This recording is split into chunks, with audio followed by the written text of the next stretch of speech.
At first glance, Weimar looks like a typical town in central Germany with Baroque facades, cobblestone streets, and renovated historic buildings. Yet Weimar is unique. Welcome to Weimar. This path is one that's been walked by many before me, writers and artists, Republicans and National Socialists. Today, this seemingly idyllic town in Thuringia is known for its beauty and is a popular tourist hotspot. So are you ready to explore it with me? Then let's go. There are a few other cities in Germany where high culture and a sordid past lie so close together. Weimar represents the heyday of the classical period. Its stars are the poets Johann Wolfgang von Goethe and Friedrich Schiller. I have to get a selfie with Goethe and Schiller. The Bauhaus was also in Weimar, the school which revolutionized art, design and architecture at the beginning of the 20th century. But Weimar is also associated with the terrors of the Nazis. They built Buchenwald, one of the largest concentration camps in Germany, near the centre. Here in Weimar, we can see the great contradiction in Germany's soul between the enlightened heights of Goethe and the experimentalism of Bauhaus and some of the darkest moments in German history. So how does Weimar deal with this heritage?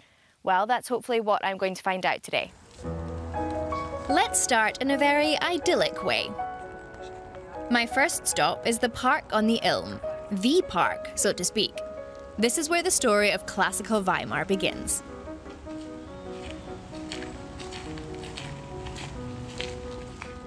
So what actually makes this park so special? How come it has World Heritage status? Yeah, well, it was designed by Goethe and the Duke at the time. It's a park that is rather following nature than telling nature how it's supposed to be. True, it's letting nature grow for itself and building around it. Yeah, so if the little river makes a curve, then the path will just follow the river. Yeah, I mean, it's a beautiful place. Even in the rain, we're still having a really nice time. Yeah, it's quite gorgeous, really.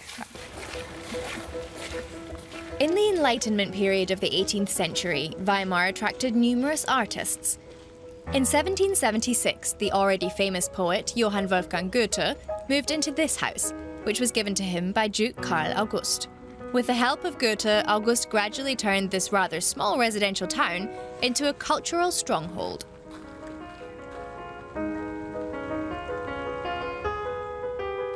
This little house actually has UNESCO World Heritage status. That's because it's Goethe's garden house, his first home in Weimar.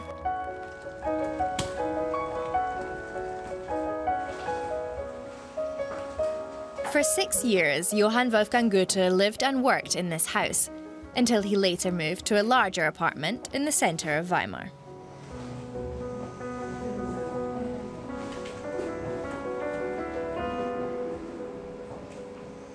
So what brought Goethe to Weimar in the first place? Goethe had studied the law and he had a position at a chamber, but he was bored there. So he started writing because he really wanted attention. And he wrote The Sorrows of Young Werther, which became very popular because he kind of broke the rules in this book. He wrote very enthusiastically about emotions, and in the end, Werther, I don't know how familiar you are with it, but Werther kills himself. And suicide, of course, is a taboo. And Wham! Book becomes a bestseller, obviously, right? And our young Duke was just 18 at the time. He read that and he was fascinated. And he was wondering if he could meet the author. And of course, he was a Duke, so it was arranged. And they talk, and the Duke realizes that Goethe is a person he likes. He's young, he's smart, he's educated, he's a lawyer, right? So, and he decides to invite Goethe to Weimar. And for the first couple of months, they basically party. But then the Duke says, okay, I'm going to put him to work. And in order to make Goethe stay, he gives him this house, the garden house, as a present. And also, the Duke offers Goethe a job in his cabinet. So he actually asks him to be a politician. Wow. And that, at the time, is still very rare because Goethe was not a nobleman. He was a commoner and a merchant's son. And so this is the age of the Enlightenment, right? The Duke sees here as a smart person and I should make him useful for my purposes and for my duchy. And so he asks him to stay. Some of his poems and plays were written here in the garden house in the park on the Ilm River. Goethe worked at his writing desk on a seat like this one.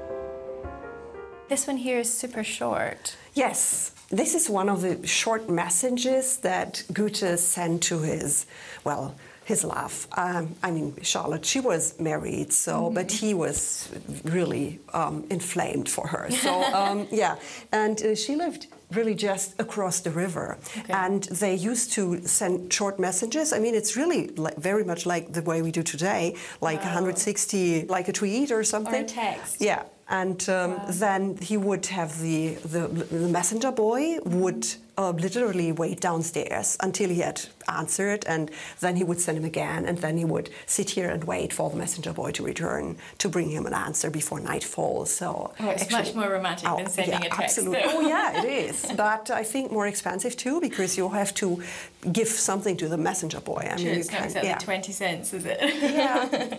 Well, maybe it was the equivalent at the time. So. And now to the second cultural achievement that Weimar is famous for. At the beginning of the 20th century, Walter Gropius founded the Bauhaus Design School here. This is the birthplace of Bauhaus. Everything that you touch, from your iPhone to your sofa, was influenced by the minds that met in this very building.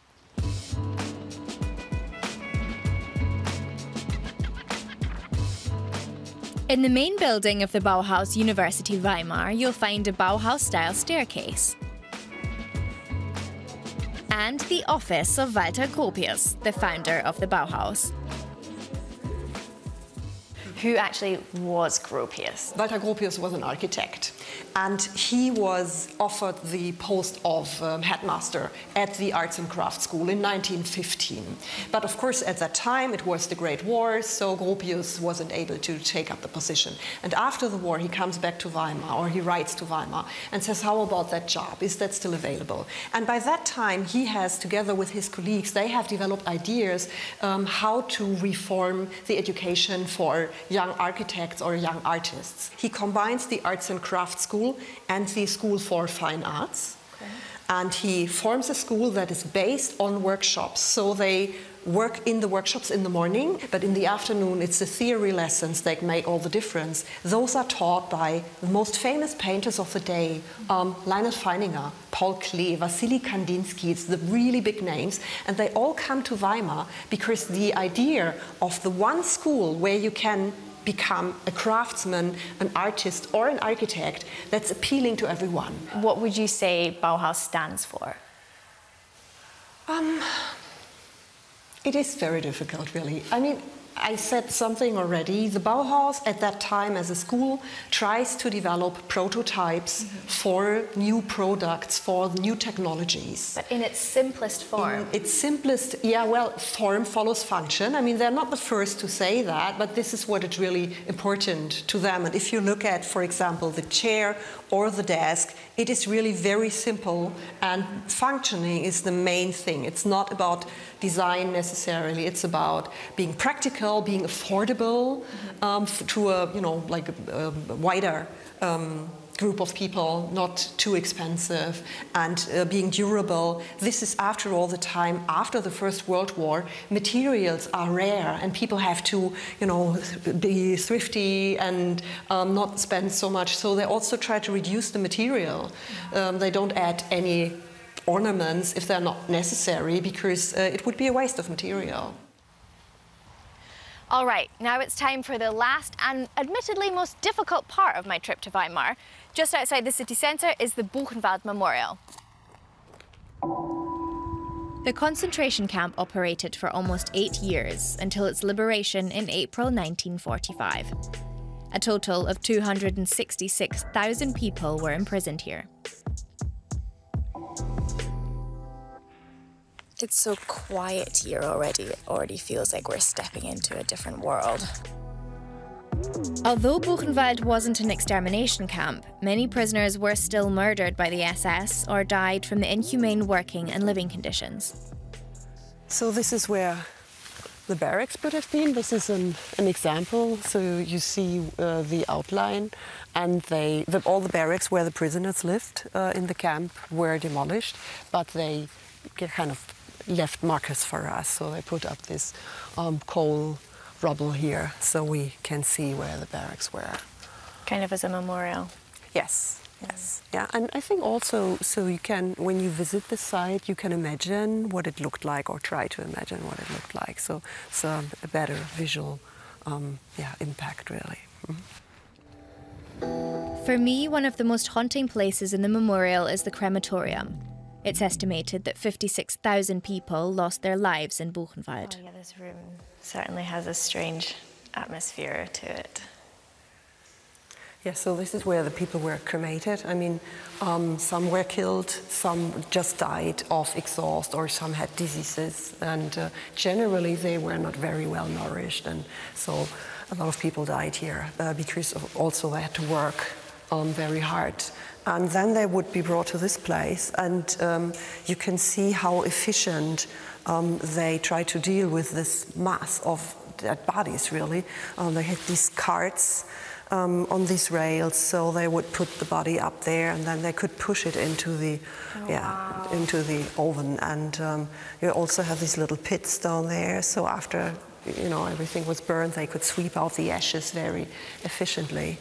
Cold hard German efficiency in its worst form. Kind of, yeah. And the company who had built these ovens, they actually, so in the beginning when they started with the crematory, they had only 4. And then they saw that the demand was very high, so they really worked and developed a better system. So they came up with 6, you could burn 6 bodies simultaneously. And what you just said, it's German efficiency at its worst, really. Shortly after the liberation of the concentration camp, the Americans forced many Weimar residents to visit it. Buchenwald has been a memorial site since 1958. Last year, 250,000 people visited, confronting this dark part of German history. Today, I really wonder, maybe you can even just tell me your personal opinion. How do you reckon with the kind of very contradictory past here? I think it's very important to look at both sides. I always say Weimar is like a medal, and it has this golden, shiny side with Goethe and Bauhaus and Bach and, wonderful things. But the back is, in our case, is really literally quite dark and black, because we have started to support Hitler in 1925, and these 20 years have left so many traces all over town. I'm a tourist guide, so I can do a whole tour on that. And I personally think it's very important to mention this Nazi time on every tour, because it is part of our heritage, and we cannot pretend it isn't. So we have to kind of stand up to it. After all, we, the young generations, we have a responsibility to prevent things like this from ever happening again. And this is what I also tell, the student groups that are coming. I know it's a very difficult topic, and nobody really likes to, learn about it, because it's quite horrible. But we have to learn about it. We have to know about it, so we can, judge what is happening in our times and have an opinion about that. Yeah, of course. I didn't want to interrupt you, but I think that to be aware of the past in all of its elements means that you can still really appreciate all of the light and all of the good things, because you're also accepting the terrible things that happened, and it means you can also appreciate all of the good things.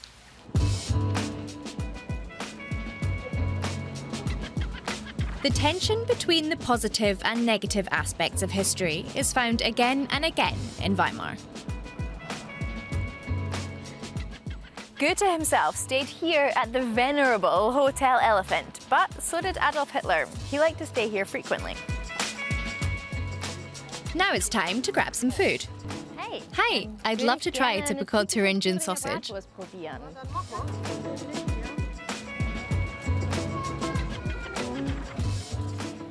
Huge.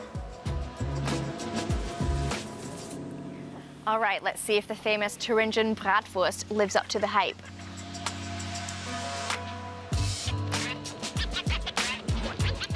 Yeah, that's pretty good.